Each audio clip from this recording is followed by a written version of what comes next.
Welcome to the Emirates Great Britain Sail Grand Prix Portsmouth.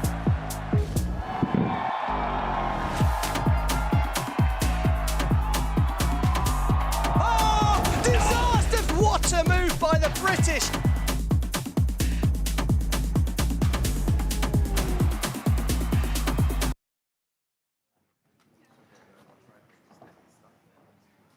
Ladies and gents, very good morning to you and welcome along to the official opening press conference ahead of the Emirates Great Britain Sail Grand Prix Portsmouth. I'm your host, David Garrido. I'm a presenter for Sky Sports and I have the pleasure of welcoming everyone back to Portsmouth for the second edition of high speed racing here on the Solent. If you were here last year, you'll know the vibes were impeccable. We welcomed a sellout crowd of 20,000 ticketed fans, with big crowds expected once more in the absolutely huge grandstand just metres away from the shoreline. This is the 8th event of 2026, and we switched continents from the Americas to Europe. So this event really marks the start of the second half of the season, teams pushing to maximise every single point over a non-stop European summer of events. Now this morning we're going to be hearing from some of the athletes who will be competing, including the Emirates Great Britain SailGP team. Of course, they're carrying the hopes of British fans, plus others looking to make their mark on this Rolex SailGP Championship. There will be 2 moderated panels, followed by time for one-on-one interviews. Our media team is available to assist with any requests that you might have. Before we get underway, an enormous thank you to all of our partners, including event title partner Emirates, Portsmouth City Council, Forley landowners, and others for their support in bringing this event back to British shores. So to get us started, please join me in welcoming SailGP's Managing Director, Andy Thompson, to the stage. Thanks, David. Thank you, everybody. Good morning, everyone. Thank you for joining us today. It's a pleasure and it's fantastic to be back in Portsmouth for the second edition of the Emirates Great Britain Sail Grand Prix. Since SailGP launched in 2018, our ambition has always been to build a truly global championship, bringing high-speed racing on water to iconic venues all around the world and inspiring the next generation of fans and athletes along the way. When we talk about that global ambition and global sport, the UK sits right at the heart of it. This is a country with an extraordinary sailing and maritime history, and some of the best athletes in the world. And we're incredibly proud to be part of the British Summer of Sport. Our global headquarters are based in London, and our state-of-the-art, world-class SailGP Technologies facility, where all of our boats are manufactured, engineered, and maintained, is right at the road in Hedge End near Southampton. So being back here on the Solent isn't just another stop on the calendar for us. It genuinely feels like we're coming home. Furthermore, we are delighted to have welcomed over 1,000 young people into the SailGP Inspire program over recent weeks via STEM school education programs, wing foiling clinics, and foiling performance programs. It's been great to engage so many young people in our sport. It also gives me great pride to see the young local apprentices and local graduates who have now started full-time employment in engineering and boat building jobs at the facility in Hedge End, where we now employ over 150 people. That's a real impact that we want to have on the South Coast community. As David said, this weekend marks the 8th stop on the 2026 season and the opening event of a really defining European series. We've reached the halfway point of the season, and every point from here counts as a team's fight to reach the grand final. This weekend, 13 identical F50s representing teams all over the world will take flight at record speeds, perhaps even touching 60 miles per hour. On the Solent here, we've got one of the most tactically interesting race courses in SailGP. Shifting breeze, strong currents, quite a long course as well, so plenty of opportunities for overtakes during the racing. I must say the wing forecast is looking absolutely perfect for the weekend, so we're going to have a fantastic show. Incredibly grateful to the many partners who've made this event possible. Thank you to Councillor Steve Pitt and his team and the City of Portsmouth for their continued support in bringing this event back to South Sea Common. Thank you to our event title partner Emirates, whose support has been fundamental to landing this event in the UK. Thank you to our championship title partner Rolex, and of course our wider family of global and event partners. Thank you to the media as well that are here. Your support in shaping how this championship is covered here and the stories of the athletes and their teams is what helps move SailGP from a one-off sports event to a long-term mainstream fixture on the British sporting calendar. And of course, we're especially proud to have such strong British representation in the fleet this weekend. And whilst Harry Kane and co couldn't bring it home, Dylan Fletcher already has. With the Great Britain team being crowned the Rolex SailGP Championships in the Grand Final in Abu Dhabi back in 2025. They are the reigning champions. They didn't win here last year, so they're gunning to defend their crowd on home water in front of, as David already said, a jam-packed crowd of 20,000 strong home fans cheering them on. So with that, I'll pass back to David. Enjoy the racing, enjoy the weekend here in Portsmouth. Thank you. Thank you very much indeed, Andy. Yeah, all the ingredients. I think that's fair to say. The wind, the weather, hot but not too hot. And you know how funny we Brits are about the weather.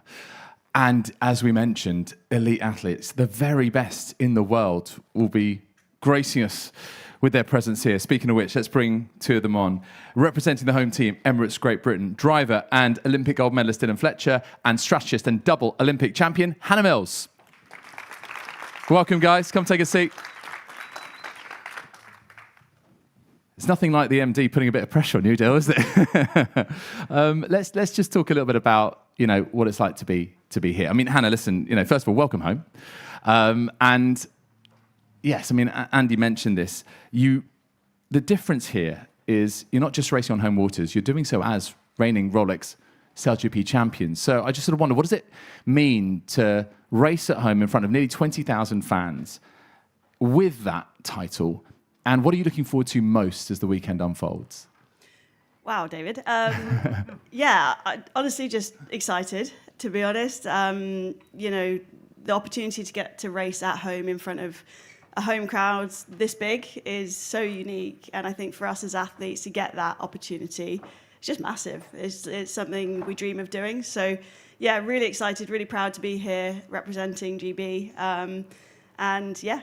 The conditions look amazing. Can't wait to race. Do you sense it? I mean, Andy mentioned it's a long race course, and you're out there. But when you look back, and especially when you're actually racing towards the grandstand or near the grandstand, do you feel that? Yeah, you do. Yeah, 100%. You're getting ready, doing your warm-up laps. You see the crowd sort of building, the stadium getting fuller, and it definitely adds to the nerves for us. But I think, luckily, as a team, we back ourselves when we feel under pressure and we get those nerves. And I think a home event is the perfect opportunity to go out and test yourself, in preparation, hopefully, for getting into the grand final. So, Dylan, last year, I mean, Andy mentioned you didn't win the event. However, it did seem to mark a bit of a critical turning point for Emirates Great Britain. You made the event final, and especially on day one, you were out the traps. You were rapid. I think, if memory serves, you went first, second, third, second. I mean, that was an incredible immediate return to form. How significant do you feel it was in terms of then leading you to that winner-takes-all $2 million race, the grand final, and ultimately winning it? Yeah, I think last year it was a big turnaround for us in the season. We had a very difficult time in the Americas, some bad results, and this felt like from here we sort of dominated the latter half of the season and put us in that shape and momentum going into the grand final. So it doesn't feel like we're in the same position this year. We're in that top three, but we're definitely looking to build and bring it home into that end of the season. And obviously you'll want to respond from, what happened in Halifax on day two. Obviously did not go to plan. You damaged your wing. You were unable to finish racing there. Can you just talk us through what happened, Del?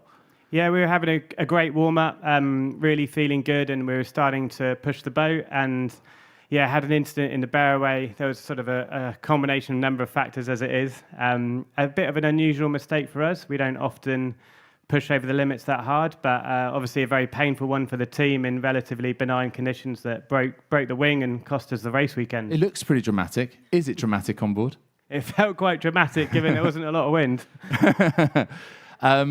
I mean, Hannah, it's true. This is just how it works in SailGP, and you'll note the only ones. A fair few teams have sustained damage this season, and for some of them, we know what happened with the Blackfoils, in Auckland at their home race, and then they were out for the next four.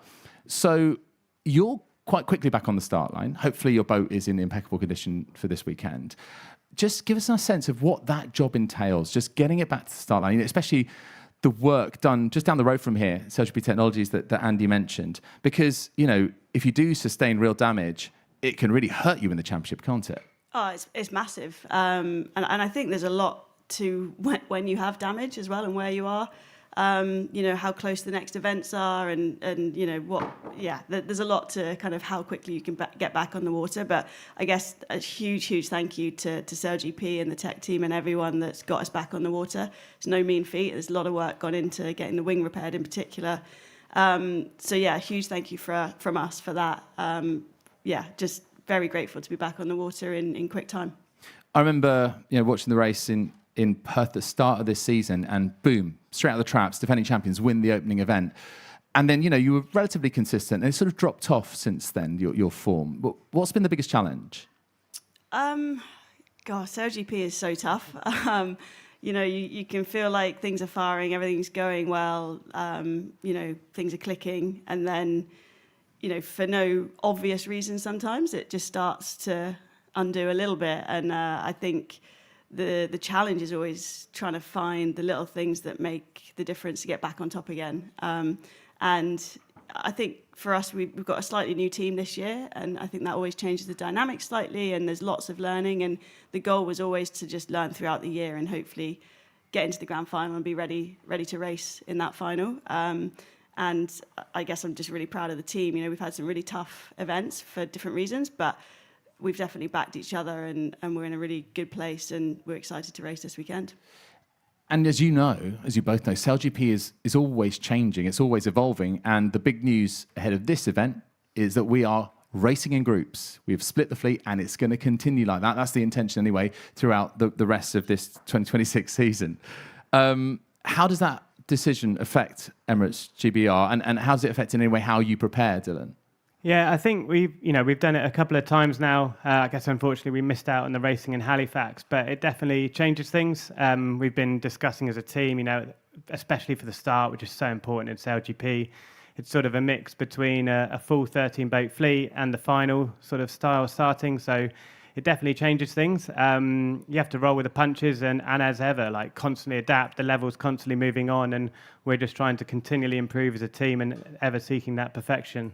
You know who's in your group, right?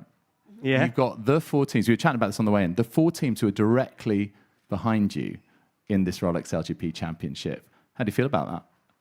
Yeah, good. Don't mind who it is. We're happy to take anyone on. Yeah? I mean, Hannah, when you think about that, it's almost like a little mini league in itself, isn't it? Yeah. You want to finish above those, not just because you finish above them, you get more points, but it gives you the chance to then maximize that even more. You can go from minimum 7 to maximum 10 in the event final. That's an incentive, isn't it? Oh, 100%. Yeah, it's an incentive. Growing up racing in fleets, you always want to be in the fleet of the people you want to try and beat, because then it's a bit more in your control. So yeah, I think we're excited. Obviously, again, the forecast looks pretty exciting over the weekend, and I think for us though, we just need to go out and focus on ourselves and try and deliver. I think if we feel like if we can deliver our best performance as a team and as individuals, then we'll be in a good chance. Yeah, and look, you absolutely showed that in terms of the Saturday and Sunday last year. You were dialed in. The Saturday in particular, as I mentioned, it was excellent. It's the 5th time that we race here in the UK, and you probably know this. You don't need me to tell you this, but the 2 teams that have won up until now have been the Bonds Flying Roos, Cows and Plymouth, and then the Black Foils, Plymouth and Portsmouth last season. Why are you looking at me like that? That's my look. But here's the thing, you have the chance to thrill this home crowd. And yes, the football didn't come home, but you've got the chance to really lift the spirits here. What would it mean, both of you, to actually bring it home on home waters, Dylan? Oh, it'd be unbelievable. After the grand final, this is the event we want to win most, and it's been such an incredible summer of sport, and it would mean so much to go one better than last year and take the title here in Portsmouth. Yeah, and how do we flip this script? What do Emirates GBR need to bring this weekend to try and become that team that wins on home waters here? Oh, I think just bring the fire. Yeah, just go out there, take it to everyone. Yeah, see where we end up. I love that. Hopefully on top. Bring the fire. Super. It's been a pleasure speaking to you. Ladies and gents, give it up. Hannah Mills, Dylan Fletcher, thank you. Bring the fire. Gauntlet thrown down. Okay, next up, 4 athletes at the centre of this weekend's story. Please join me in welcoming on stage two-time Olympic champion and driver for the Mubadala Brazil SailGP team, Martini Grael, Olympic gold medalist and Black Falls driver Pete Burling, representing the championship leading Bonds Flying Ruse Australian strategist Tash Bryant, and the season 4 champions and Los Gallos strategist Nicole van der Velden. Please welcome them on stage. Martini, come in here. I'm going to squeeze on this side. Hi, Tash. Hi, Nicole. How are we doing? Hello, Pete. It's good to see you all. I mean, I mentioned it before. It's just all set for this weekend. And we were chatting before, Martina, like you were saying, all the pieces coming together, right? Of all the things you want in SailGP. The wind is all set for this weekend, but the racing is nothing set yet. No, right? Okay, fair. But this is the thing, right? You know, we know how competitive this sport is. We know how many different winners we had. I mean, as it was 12 teams in season 5, the 2025 season, we had 8 different event winners over the course of the season. It just shows, you know, where you can't just rest on your laurels. You can't just be confident, even if you're an established team or a champion or a former champion. Speaking of champions, Halifax champions, Los Gallos. Hey, Nicole, lovely to see you. Congratulations on that event win, because it was your first win of this 2026 season of the Rolex SailGP Championship. And it really did feel like it was a long time in coming, because you'd been to final after final after final. But what clicked? And also, how much of a boost was it to you to finally just get it done, get over the line first in an event final this season?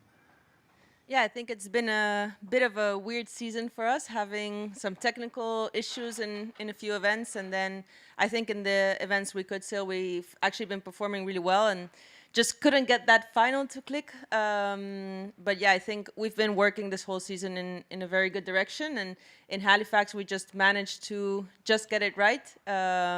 But yeah, with the finish with the Kiwis, it could have also just gone wrong even getting into the final. Yeah. So it's so close that, yeah, it's millimeter work. And I think as a team, we've worked really well in pushing each other and getting the best performance out of all of us. So yeah, happy with that evolution, and that's what we'll keep pushing this season. Yeah, I have to say, like the final was compelling enough, but the way that this man here worked you over to earn your place in that final fleet race in your group was something else. So it was incredible. It was really compelling. Look it up on YouTube if you haven't already seen it.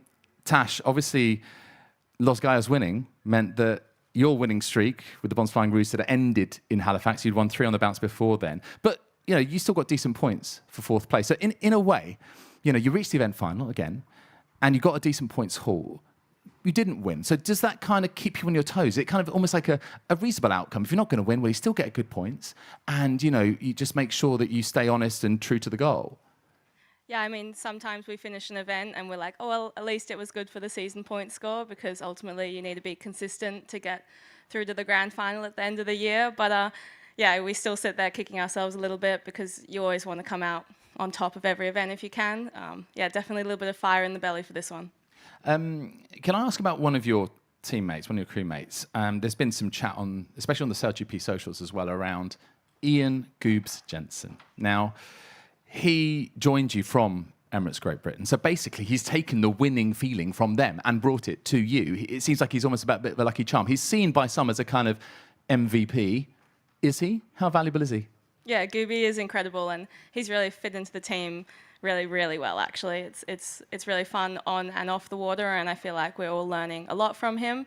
And yeah, the debriefs are going great, the time on the water is going great. So yeah, I can't wait to see what this season has to bring with us. Did he come with trade secrets? Did he kind of like open the book on Emirates GBR and say, hey, look, strong points, weak points, this is how we beat these guys, this is how we beat the champions?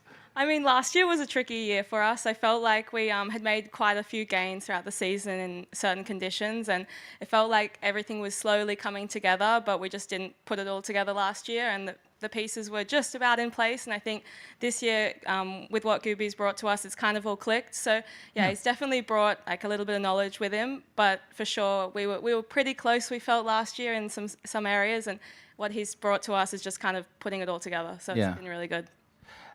Pete, it was great to see the Black Falls back on the start line in Halifax. We'd missed you guys. We really had. So how did it feel to sort of just shake off the dust a little bit? And how do you assess you guys, your return to racing and how it went in Halifax?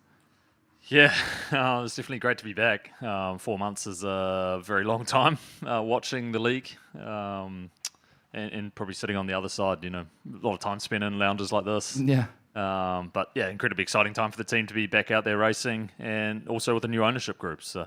Some couple of massive milestones for the team, and although it's been a very tough season, it was nice to finally actually make it through an event, and just be looking forward to the rest of this, I suppose, busy part of the season now coming into the European leagues. And you got a fresh boat, and actually, I think there's so much focus on how quick these boats are and how they get around the race course in the minimal time possible, but they also look great. And I have to say, you're rivaling, some of the best looking boats out there in the fleet with your new livery. I think it's got a real smartness to it. I'm enjoying it.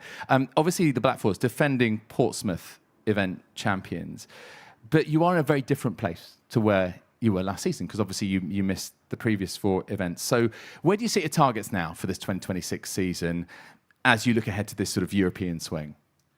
Yeah, I think the new boat's been awesome. Rivaling might be a bit harsh but looks, we're really happy with how it's come together. Also the reliability as well. When you first get a new boat, normally there's a few little teething issues, but so far, touch wood, it's been really good.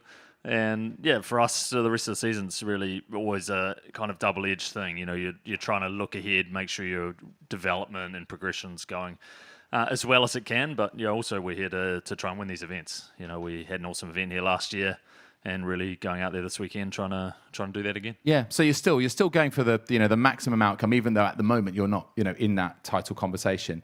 Martini, you were in the strategist role in Halifax. You're back behind the wheel here in Portsmouth. Can you just explain the thinking for us, and also what the team has taken from the Halifax experience? Yeah, I think we had quite a turbulent beginning of the year with crew changes and just struggling getting going, and we did quite a radical swap in the strategist crew to try to see each other's perspective and try to get some learning. And I think we hopefully we get some learnings from that, and and put it in practice now for this second half of the season. This is the thing, isn't it? And in SailGP, like, you're an axis, driver and strategist work in tandem. You're sat close to each other on the boat. How important is that sort of communication element in SailGP, full stop? Yeah, I think more than the communication, the bonding between the two is really important. Okay. So that's sort of, real dynamic. Now, of course, the other thing, and I mentioned before, SailGP Race Management confirming that group racing is the format for the remainder of this 2026 season. What are your thoughts on that? Is it the right move? Is it the right time to sort of split the fleet?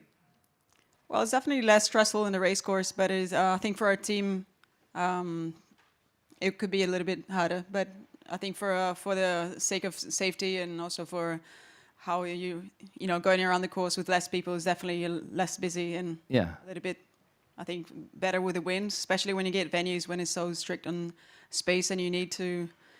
We have very light winds or really strong winds, so I think it is a good time to try it. And what's it like intensity-wise, Martini? Because yes, you've got the full fleet involved, and that seems hectic. But then when you're racing in groups, one group is racing, the other is getting ready, and the turnaround is quick. I mean, we're hoping to get 6 group racing races tomorrow. I mean, what's that like to go through on the water? Yeah, I think what changes the most is the starting and how much time you have to prepare for it. Yeah. But sailing here last year in Portsmouth, on the training, especially when we were going laps around the course, it was pretty full on with the obstacles and boats coming from every direction. Yeah. With more breeze, it was a bit full on. So I think this year is going to be a little bit more relaxed. Yeah. Okay. Nicole, how does it change things in terms of the sort of the preparation from your position as a strategist, your tactics, because you're racing against fewer boats out there? I think what Martina said, it becomes a little bit more relaxed in the sense of you have less boats around, so less situations, but at the same time you can maybe race a bit more boat on boat, because everything does get a bit more compact between those 6 or 7 boats. So yeah, it's a different dynamic. And actually what you said about the preparation, there is a quick turnaround, but actually for the fleet that's not racing, you have a little bit more time between races than you normally do, because normally you finish and you're straight into a next one. So now you do have kind of that race of the other team to kind of analyze what went good or wrong and what they're doing in their race as well, and take that learning. So I actually think for the teams, you have a little bit more time than what it looks on. And you prefer that, do you? You think it's actually a benefit to you? I hope so. And it's interesting because you mentioned before the groups. So Emirates GBR have got the 4 teams behind them in their group, plus Explorer Swiss. You guys are all in the same group. And you three particularly, I mean, I love this. Isn't that going to intensify the rivalries? I mean, is this the group of death, Tash? I mean, how do you see it? Because, you are fighting particularly against Los Gallos. I'm not trying to start a fight here, guys, but do you know what I mean? Like, it's, you guys are constantly in those top few places. So now you're going to be in the group together. What do you think, Tash? Yeah, I mean, it's really nice to line up against your top competitors. So, and it's also really competitive fleet we're used to. We're used to racing against everyone. So I don't think it'll change it too much. It probably make the fleet races quite tough and quite important. But yeah, it'll be good fun, and I think we'll all enjoy it. Do you share those friendly sentiments, Pete? Yeah, I mean, you always want to be racing against the best people, and I think that's what we've got on our side of the draw this time. Yeah. It was definitely that way in Halifax with the 7 boats. Particularly when the British went out of day 2, it looked very unbalanced. Yeah, there ended up being 5 in that second group. Yeah. I think the Australian social media manager did a nice way of describing the situation. If anyone hasn't seen that video, I'd recommend it. What did they say? Just about the group of death and the way people were fighting. And, Okay. It's good. All right, there you go. Check it out on Bonds Flying Grease socials, everyone. Also, Pete, I mean, we mentioned this before. I mean, you've been here with us in the Adrenaline Lounge. You've been on the broadcast coverage. So you've watched a chunk of the season from off the water. Who has really impressed you the most out of the other teams? Well, I'd prefer to be out there racing than watching it from the Adrenaline Lounge, to be honest. Although it is a very nice place to be hanging out for those that are lucky enough to be in here. Has anyone surprised you? Any of the other teams? Yeah, I mean, they've all surprised you a little bit, right? Some teams, initially I thought GBR was off to an absolute flyer in the season, and then obviously had the big wobble in the middle with a couple of really tough events. It feels like the Australians really ramped into the mid part and then kind of showed they're a little bit more vulnerable maybe the last event. And then the Spanish have been chipping away the whole season as well. So, throughout I think like you said at the beginning, there's 8 teams won an event last season, and I'd say there's probably 8 teams or something that could win an event at the moment. Yeah. So it's really about who goes out there, puts together a good, start of the weekend, and then gets themselves through to the final, and then has a good final. So it's really anyone's game. Yeah, we've had Artemis, come in and reach 2 finals. USA have improved as well, haven't they? I think, let me join you in saying this, Pete. It's really lovely to be outnumbered on stage, don't you think? Because we have 3 awesome female athletes around us. I just wonder, how encouraged are you by the development of female athletes in SailGP, including in your own team? Yeah, I think it's absolutely awesome. Maybe I should have got Liv up here talking instead of myself. But in our team, Liv's such an incredible part of the group now. Really contributes so much to our performance, and I think that's across the board. It's amazing to see how integral the females are to these teams and the way they perform now. So it's exciting times for the future. Tash, there was a women's performance program day, wasn't there, on Wednesday? How did that go, and what would you like to see more of in terms of this pathway in SailGP? I think what the cool part about the other day was there were so many faces that I hadn't actually seen around the tech site before there. A lot of teams brought new athletes to kind of test out the simulator and have a look around the facilities, and it just shows, it's definitely growing, and it's really cool to see. And I think introducing more people to this environment will definitely help the future of our sport. So is it sort of widening the pool, basically, and just increasing that interest? Is that the main challenge? Yeah, definitely. And it's really hard to actually get here in the first place. And so using the simulator as kind of a little base here was able to... not many of us get to get out on the boats. So using the simulator as a trial and a test to see how these athletes go, I think, it's a really cool opportunity.